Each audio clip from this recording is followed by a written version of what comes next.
আজকে তৈরি করেছি তালের বকতি পিঠা বা তালের বরফি বা তালের সন্দেশও বলতে পারেন। খুব সহজ তৈরি করা, মাত্র 3টি উপকরণ দিয়ে খুব সহজেই তৈরি করতে পারেন। এখন কিন্তু প্রচুর তাল পাওয়া যাচ্ছে।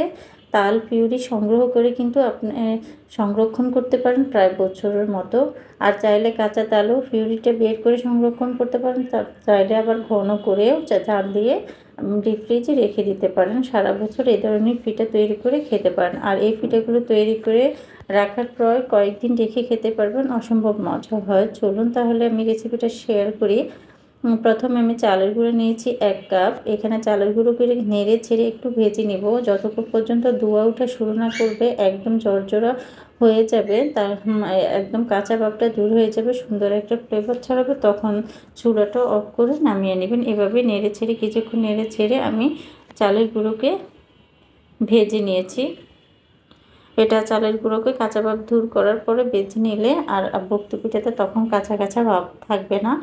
আর এখন এই পর্যায়ে আমি চুলাতে কড়াইটা বসিয়ে আমি মূল রেসিপিতে চলে যাচ্ছি। দিয়ে দিয়েছি 1 কাপ নারিকেল গুঁড়া, 1 টুকরো দারুচিনি আর তেজপাতা, আর ফ্লেভারের জন্য ব্যবহার করেছি। একটু নেড়ে ছেড়ে পানিটা যখন একটু শুকিয়ে আসবে, নারিকেলের জুচি যে ভাবটা শুকিয়ে আসবে, ওই পর্যায়ে দিয়ে দিব চিনি। আমি 1.5 কাপ চিনি ব্যবহার করেছি। স্বাদ মতো 1 চিমটি লবণ দিয়ে দিয়েছি। সম্পূর্ণ উপকরণ মিশিয়ে নিয়ে এখানে আমি দিয়েছি তালের পিউরি। এটা আমি কাঁচা তালের পিউরিটা ব্যবহার করেছি।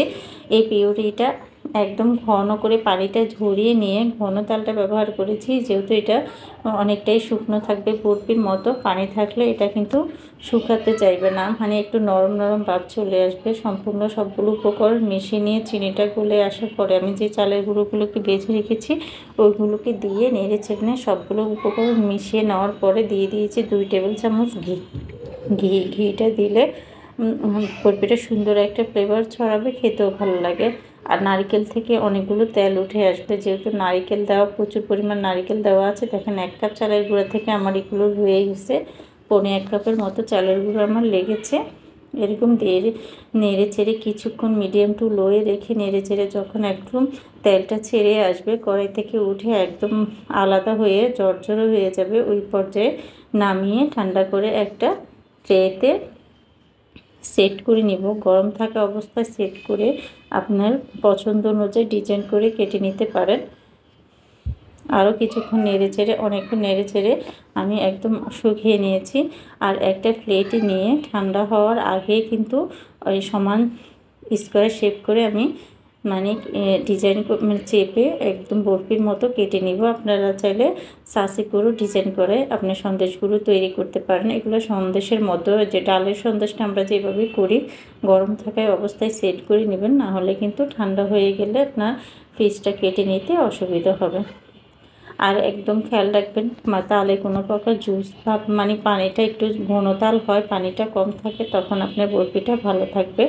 আর খুব সহজে শক্ত হয়ে যাবে, অনেক দিন সংরক্ষণ করে খেতে পারবেন। আর এখন একটা কুকিজ কাটার দিয়ে একটু ডিজাইন করে নিচ্ছি। এভাবে আমি সুন্দর একটা ফুলের ডিজাইন উপরে করে নিচ্ছি। আপনারা চাইলে বরফি শেপ করে চোখা করে কেটে নিতে পারেন আপনাদের পছন্দ যে, বা আপনার কাছে যদি ছাঁচ থাকে ছাঁচে করেও পিঠাগুলো তৈরি করে নিতে পারেন। বাস তৈরি হয়ে গেল তালের বকতি পিঠা। আর কার কার কাছে এই রেসিপিটা ভালো লেগেছে কমেন্টসে জানাবেন।